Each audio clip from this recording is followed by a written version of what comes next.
这是我们的喀什古城的慕斯蛋糕，就是我们想让大家在吃到健康美味的甜品之余，还可以感受一下、了解我们美丽的喀什，把我们美丽喀什的文化以我们擅长的方式呈现给大家。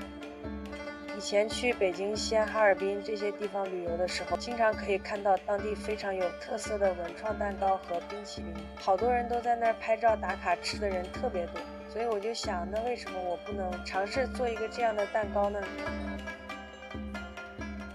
喀什古城是我们新疆喀什最著名的一个景点，古城的东城门就是喀什最具有代表性的一个建筑。然后我们呢也是通过各方的数据一笔缩小了以后，比如说古城城门上的一些民族元素，还有一些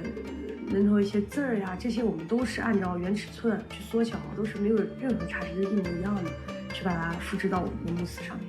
Hello， 我是来自新疆喀什的95后姑娘丁芷欣，现在呢在新疆喀什经营着一家属于我自己的烘焙品牌。我自己的首先是一个甜品的爱好者，所以我决定从上海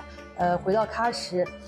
来做这个蛋糕烘焙，来做这份甜蜜的事业。我是希望能够把上海一些先进的，还有好吃的好玩的，都带回到我的故乡，